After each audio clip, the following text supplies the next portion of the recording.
हमने पहली एकदम बेसिक ईसीजी के टॉपिक्स में हमने ये पढ़ा था कि हार्ट रेट के बेसिस पे हम एरिथमिया को क्लासिफाई करते हैं। अगर मोर देन 100 है तो हम लोग इसको टैकीकार्डिया बोलते हैं, मोर देन 150 है तो हम लोग पैरोक्सिस्मल सुप्रावेंट्रिकुलर टैकीकार्डिया बोलते हैं, 250 के रेंज में चल रहा है तो फ्लटर बोलते हैं, एंड 350 एंड अबव उसको फिब्रिलेशन बोलते हैं।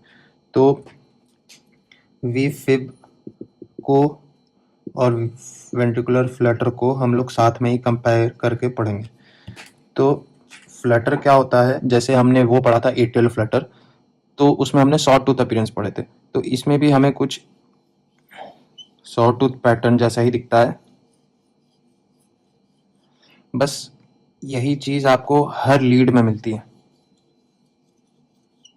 अब आप इसको ये देखो कि आप अगर इसको 180 डिग्री पे फ्लिप करके देखोगे ना, तब भी यही पैटर्न मिलेगा।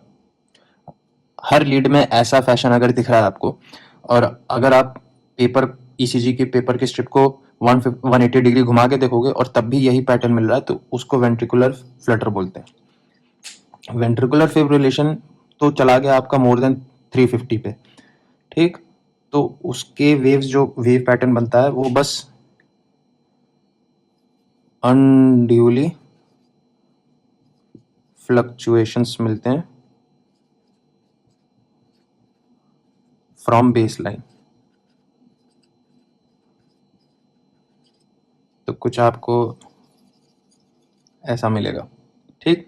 आपकी बेस लाइन पर ही आपको बस ये ऐसी वेव पैटर्न दिखती रहेगी, और हार्ट रेट मोर देन 350 या 350 पर चल रही होगी, तो वी फिब बोलते हैं। डेंजरस इसलिए होता है फिब्रिलेशन वेंट्रिकुलर, क्योंकि ये जा सकता है आपका ए सिस्टोल में।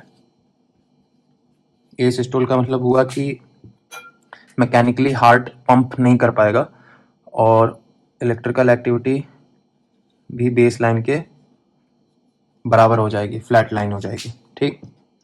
तो यहाँ पे लिख लेते हैं कि 250 की रेंज में चलता है ये हार्ट रेट इसका, और इसका 350 की रेंज में हार्ट रेट चलता है, ठीक, या मोर देन 350 की रेंज में चलता है। अब हम लोग, सिंस हमने ये क्लासिफिकेशन देख रखी है, अब हम लोग ये देख लेते हैं कि एक स्पेशल पैटर्न होता है कि अगर वीपीसी एक पैटर्न में आकर करे, मान लो ये आपका क्यूआरएस कॉम्प्लेक्स 50, फिर उसके बाद ये आ गया, फिर आ गया, फिर उसके बाद, ठीक है।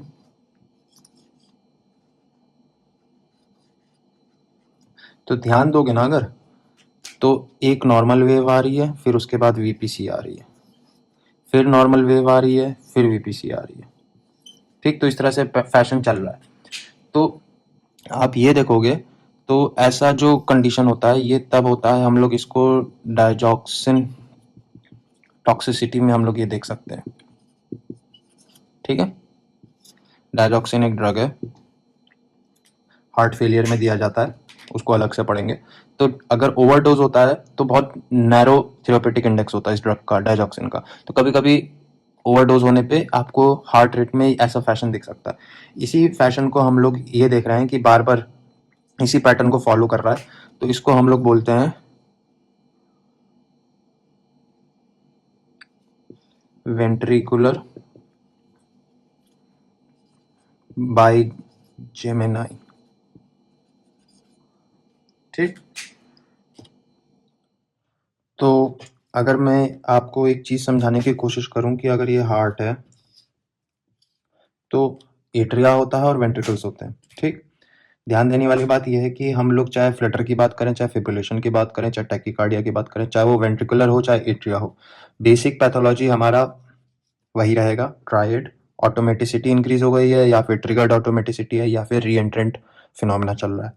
तो कभी कभी क्या होता है कि जो सुप्रा वेंट्रिकुलर या एट्रियल हार्ट रेट रिदम्स होती हैं, एरिथमियाज होते हैं, तो उनमें एक्टोपिक फोकाई बनता है, लेकिन वो कभी कभी ना नीचे ट्रिगर होके इम्पल्स कंडक्ट हो जाते हैं नीचे, तो उनसे एसवीटी से वीटी में कन्वर्ट हो सकते हैं। तो इसलिए हमें कोई ऐसे ड्रग्स देखने होते हैं जो एवी नोड को टारगेट करे, एवी नोड को ब्लॉक करे, ताकि एसवीटी से वीटी कन्वर्ट ना हो जाए। एसवीटी को मैनेज कर सकते हैं क्योंकि एट्रियल फिब्रिलेशन या एट्रियल फ्लटर या एट्रियल ट्विचिंग की वजह से मैकेनिकल जो फीलिंग है हार्ट की एट्रिया से वेंट्रिकल में, वो पैसिवली ही हो जाती है 70%। इसलिए एसवीटी ज़्यादा मॉर्बिड नहीं होते, डेंजरस नहीं होते। लेकिन वंस वेंट्रिकुलर रिदम खराब हो गया, ये टैकिकार्डिया में चला गया या फ्लटर में चला गया, फिब्रिलेशन में, तब हमें एक इमरजेंसी स्टेप लेना पड़ता है क्योंकि बहुत डेंजरस होता है, क्योंकि पूरा हार्ट ही आपका ट्विच कर रहा है, बस फड़फड़ा रहा है। तो उन केसेस में हमें ट्रीटमेंट एज सैप मतलब बेसिक ट्रीटमेंट देना ही होता है, जल्दी से इंटरफेयर करना होता है। तो एसवीटी को तो हम लोग रोकते हैं एवी नोडल ब्लॉक से कि एसवीटी वीटी में ना कन्वर्ट हो जाए, और अगर एक बार वीटी में कन्वर्ट हो गया तो हमें इन्हें ब्लॉक करना है।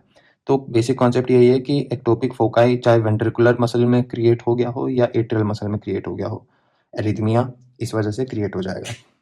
आई होप आपको क्यूआरएस कॉम्प्लेक्स की पैथोलॉजी समझ में आ गई। Thanks for watching and stay tuned.